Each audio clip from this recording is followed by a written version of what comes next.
Konfrontasi Indonesia-Malaysia, konflik ini berawal dari keinginan Federasi Malaya atau lebih dikenal sebagai Persekutuan Tanah Melayu pada tahun 1961 untuk menggabungkan Brunei, Sabah, dan Sarawak ke dalam Federasi Malaysia yang sebenarnya tidak sesuai dengan persetujuan Manila. Oleh karena itu, keinginan tersebut ditentang oleh Presiden Soekarno yang menganggap pembentukan Federasi Malaysia adalah cara untuk menjadikan Malaysia sebagai boneka Inggris.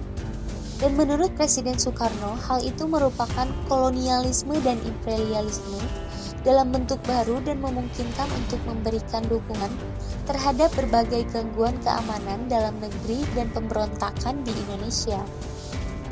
Dan berikut ini adalah kronologi konfrontasi antara Indonesia dan Malaysia selengkapnya. Pada tahun 1961, Pulau Kalimantan dibagi menjadi 4 administrasi, dan sebagian dari Pulau Kalimantan adalah provinsi dari Indonesia, yang terletak di bagian selatan Pulau Kalimantan. Sedangkan di utara adalah Kerajaan Brunei dan 2 koloni Inggris yaitu Sarawak dan Borneo Utara, yang kemudian hari dinamakan Sabah. Sebagai bagian dari koloni Inggris di Asia Tenggara, Inggris mencoba menggabungkan koloninya di Kalimantan dengan Semenanjung Malaya dengan membentuk Federasi Malaysia. Rencana ini ditentang oleh pemerintahan Indonesia. Presiden Soekarno berpendapat bahwa Malaysia hanya akan menjadi sebuah boneka Inggris dan hanya akan menambah kontrol Inggris di kawasan ini, sehingga bisa mengancam kemerdekaan Indonesia. Filipina juga membuat klaim atas Sabah dengan alasan daerah itu memiliki hubungan sejarah dengan Filipina melalui Kesultanan Sulu. Filipina dan Indonesia secara resmi setuju untuk menerima pembentukan Federasi Malaysia apabila mayoritas di daerah yang hendak dilakukan dekolonial tersebut memilihnya dalam sebuah referendum yang diorganisasi oleh PBB. Tetapi sebelum hasil dari pemilihan dilaporkan, Malaysia memandang pembentukan federasi ini adalah masalah dalam negeri dan orang luar tidak seharusnya ikut campur. Tetapi pemimpin Indonesia melihat hal ini sebagai pelanggaran atas persetujuan Manila dan sebagai bukti kolonialisme dan imperialisme Inggris.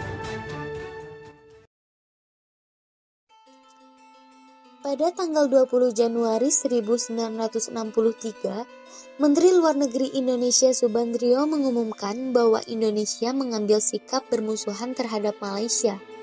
Lalu pada 12 April, sukarelawan Indonesia yang sepertinya pasukan militer tidak resmi mulai memasuki Sarawak dan Sabah untuk menyebar propaganda dan melaksanakan penyerangan dan sabotase. Kemudian di tanggal 3 Mei disebut rapat raksasa yang digelar di Jakarta, Presiden Soekarno mengumumkan perintah Dwi Komando Rakyat atau Dwikora. Ketegangan dua belah pihak ini pun juga berkembang di Selat Malaka. Kemudian para perusuh membakar kedutaan Britania di Jakarta.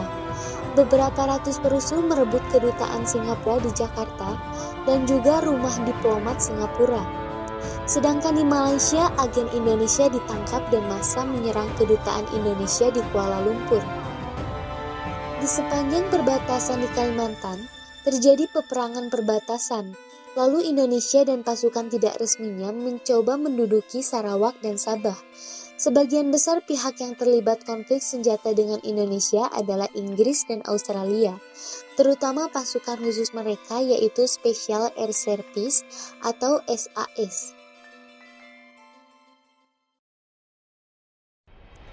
Setelah melalui berbagai pertempuran yang sengit dan saat menjelang akhir tahun 1965, Jenderal Soeharto memegang kekuasaan di Indonesia setelah berlangsungnya G30 SPKI oleh karena konflik domestik ini.